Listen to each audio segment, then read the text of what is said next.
একটা ছোট্ট শিরোনাম, এমন তো হবার কথা ছিল না। তারেক রহমান, এই যে এমন তো হবার কথা ছিল না, এই বক্তব্যের মানে এর তাৎপর্য, এর অর্থ অনেক গভীর, অনেক ব্যাপক। সব লাইনটা কিন্তু খুব ছোট্ট। এমন তো হবার কথা ছিল না, তার মানে কি? তার মানে হচ্ছে যেটা হওয়ার কথা ছিল, যেভাবে চলার কথা ছিল, সেটা চলছে না। তার মানে হচ্ছে এই যে এখন আবার সন্দেহ, বিশ্বাস, এখন আবার সেই পুরনো যেই রাজনৈতিক পরিস্থিতি, যেই পরিস্থিতি উত্তরণের জন্য সবাই মিলে জীবন দিল, সংগ্রাম দিল, রক্ত জ্বলল, সবকিছু উল্টায় যাচ্ছে, এমন একটা শঙ্কা স্বয়ং তারেক রহমান প্রকাশ করছেন। বাংলাদেশের এই মুহূর্তের সবচেয়ে বড় রাজনৈতিক দলের যিনি প্রধান, যিনি নেতৃত্ব দিচ্ছেন, তার ভেতরেই যদি এই কথাটা উচ্চারিত হয় যে এমন তো হবার কথা ছিল না, তাহলে দেখেন পরিস্থিতিটা কেমন। তো এই পরিস্থিতিতে কি বলছেন তিনি? জাতীয় নির্বাচন অনুষ্ঠান নিয়ে জনমনের সৃষ্ট সংশয়, সন্দেহ গণতন্ত্রে উত্তরণের পথকে সংকটাপূর্ণ করে তুলতে পারে বলে মন্তব্য করেছেন বিএনপির ভারপ্রাপ্ত চেয়ারম্যান তারেক রহমান। শেষ পর্যন্ত কোনো অগণতান্ত্রিক কিংবা অপশক্তির কাছে বিনা শর্তে আত্মসমর্পণের পথে হাঁটতে হয় কিনা এমন শঙ্কাও জানিয়েছেন তারেক রহমান। কথাগুলি কিন্তু খুব গুরুত্বপূর্ণ, যে শেষ পর্যন্ত কোনো অগণতান্ত্রিক কিংবা অপশক্তির কাছে বিনা শর্তে আত্মসমর্পণের পথে হাঁটতে হয় কিনা তেমন শঙ্কাও করছেন তারেক রহমান। বাংলাদেশে এই মুহূর্তে মাঠে থাকা সব গণতান্ত্রিক রাজনৈতিক দলগুলোকে এমন বিপদের কথাও স্মরণ রাখার আহ্বান জানিয়েছেন তিনি।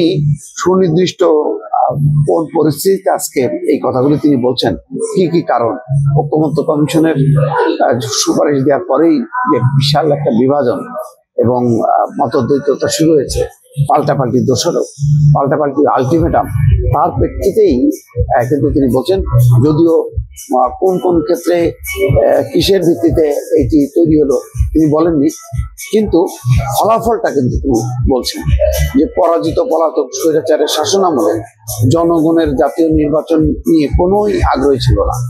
বর্তমান অন্তর্বর্তীকালীন সরকারের সময় জনমনে কোনো কোনো ক্ষেত্রে জিজ্ঞাসা বাড়ছে, যথাসময়ে কি নির্বাচন হবে? এমন তো হবার কথা ছিল না। এক্স্যাক্টলি আমি দেখেন বারবার বলতে গেলে প্রায় 1 বছর ধরে বলছি যে ভাই, যেইটার জন্য 15 বছরে এত রক্ত ক্ষয় হলো, এত মানুষের জীবন গেল, তার মূল কারণ ছিল নির্বাচন। সুষ্ঠু নির্বাচন হতো না। নির্বাচনটাকে একটা প্রহসনে পর্যবেসিত করে শেখ হাসিনা বিনা নির্বাচনে, বিনা ভোটে দেশ শাসন করত।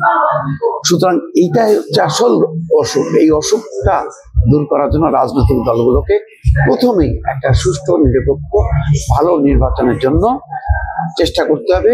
সরকারকে বলতে হবে, আপনি নির্বাচন দেন, ভালো নির্বাচন দেন। তারপরে শেখ হাসিনা বিরোধী যেই শক্তিগুলো মাঠে ছিল, তারা মিলে ঠিক করবে দেশ কোন পদ্ধতিতে চলবে, কোন সংস্কারের মধ্য দিয়ে গেলে ভালো হবে। কিন্তু পুরো বিষয়টা রাজনৈতিক দলগুলোকে এক পাশে রেখে, মানে নতুন নতুন কমিশন, মানে হরেক রকমের কমিশন বসে গেল, অথচ এই কমিশন নিযুক্ত করার কথা, পার্লামেন্টের এই কমিশন নিযুক্ত করার কথা রাজনৈতিক দলগুলো উল্টা দিকে যাওয়া শুরু করলো। এখন কিছুদিন পরেই যখন নাকি ব্যাপক আইন শৃঙ্খলা পরিস্থিতির অবনতি এবং নানা রকম ক্ষমতার কেন্দ্র গড়ে উঠলো, বিশৃঙ্খল পরিস্থিতি তৈরি করলো, ভারত যখন চাপ দিতে শুরু করলো বাংলাদেশে একটি সুষ্ঠু নিরপেক্ষ নির্বাচনের জন্য, তখন বোঝা গেল জারি এটা তো বিপদ। এখানে তো ওই আওয়ামী লীগের আবার মাঠ তৈরি করার একটা প্রবণতা। তখন অনেকের হুঁশ হলো, কিন্তু হুঁশ হবার পরেও অনেকে সেটা মানতে নারাজ। এই কারণে যে তারা 1 বছর ধরে যে ভাবে ক্ষমতাটা এনজয় করছে, তারা মনে করছে যে নির্বাচন আসলে আমাদের কপাল খুলবে, সুতরাং নির্বাচন না হোক। শেখ হাসিনা যেমন নির্বাচন, বাইরে নির্বাচন দেখতে পারতেন না, উন্নয়ন, তার কথা ছিল উন্নয়ন তুমি দেখো, নির্বাচন দেখার দরকার নেই।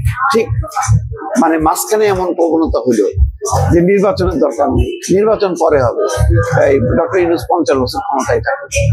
অথচ 50 বছর ক্ষমতায় কেমনে থাকবে, কিভাবে থাকবে, রাজনৈতিক শক্তি ছাড়া যে সম্ভব না, এটা তো এখন বোঝাই যাচ্ছে। পথে ঘাটে যখন তখন মানুষের ফিরায় মারা হচ্ছে, মব তৈরি হচ্ছে, আজকে এই চাঁদাবাজি, কালকে ওই রাহাজানি।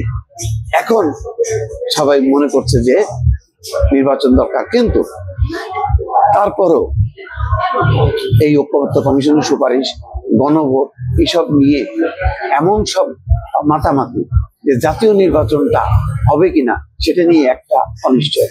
যার প্রেক্ষিতে তারেক রহমান বলছেন যে পরিস্থিতি এখন এমনই, মাত্র 3 মাস 3.5 মাস আছে, এখনো নির্বাচনের পথের অনেকগুলো কাটা, সেই কাটা থাকার কারণে মানুষের মধ্যে জিজ্ঞাসা নির্বাচন হবে তো, এমন তো হবার কথা নয়। সেই কথাটাই কোট করে তারেক রহমান বলছেন। দর্শক।